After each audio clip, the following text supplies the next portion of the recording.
Here, one quick biochemistry basics here. Let's talk about splicing. The transcription of eukaryotic gene results in the formation of pre-mRNA. The pre-mRNA have coding sequence and the non-coding sequence. The coding sequence are known as the exons, while the non-coding sequence are known as the introns. Splicing is a phenomenon in which introns are removed and the exons are joined together to form a mature mRNA. Before understanding how the splicing works, following are the terms that you should know. The part of intron towards the 5' end is known as the 5' splice site. The part of intron towards the 3' end is known as the 3' splice site.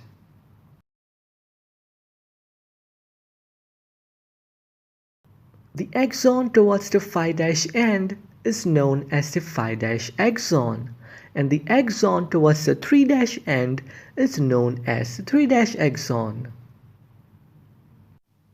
The basic mechanism of splicing is simple.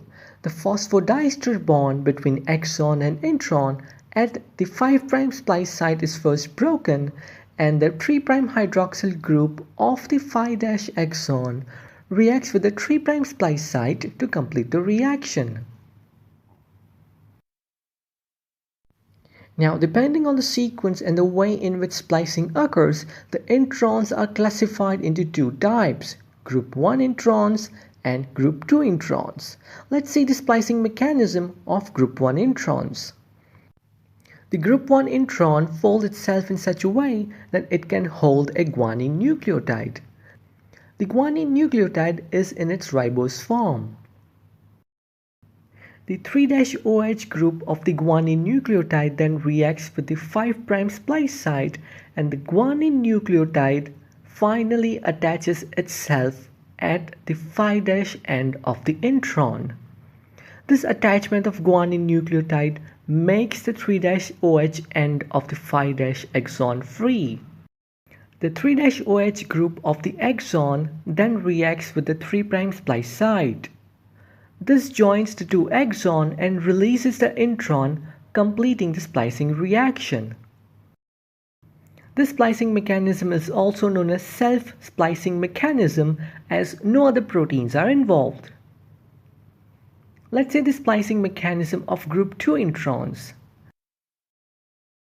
The splicing of group 2 introns can either occur by self-splicing mechanism or with the help of other proteins and RNA known as the spliceosome complex. Self-splicing of group 2 introns. The group 2 introns have an adenine residue present in its sequence. Remember, the group 1 intron uses a free guanine nucleotide for the reaction, but this is not the case in group 2 intron. It uses adenine which is present in the sequence itself. The 2'OH group of the adenine reacts with the 5' splice site and forms a loop-like structure known as the lariat. This reaction makes the 3'OH group of the 5' exon free. The 3'OH group of the exon then reacts with the 3' splice site, which releases the intron and completes the splicing mechanism.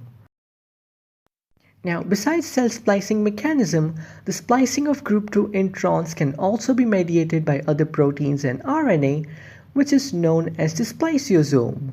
This complex consists of 150 proteins and 5 RNAs known as small nuclear RNA or snRNAs. These 5 snRNAs are designated as U1, U2, U4, U5, and U6. Each of them can be 100 to 300 nucleotides long and are attached to several other proteins.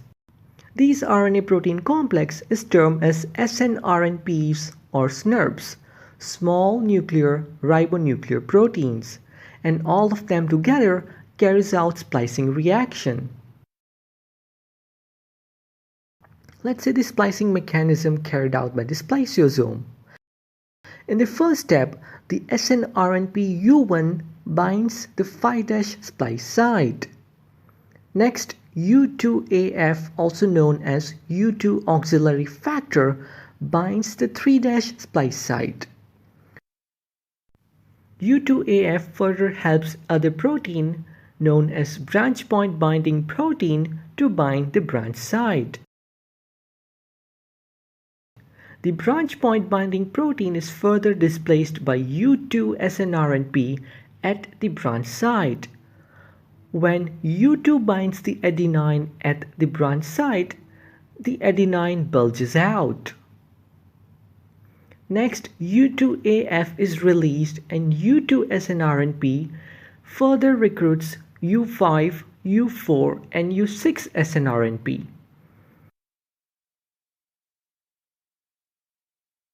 The U6 SNRNP tries to occupy U1, hence U1 is released. The U6 then tries to interact with U2.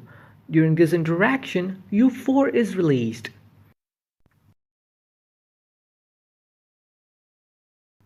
The interaction between U6 and U2 triggers two reactions.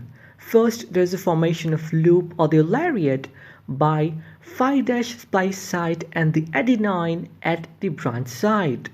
And second, there is a reaction between 5' splice site and 3' splice site, completing the splicing reaction.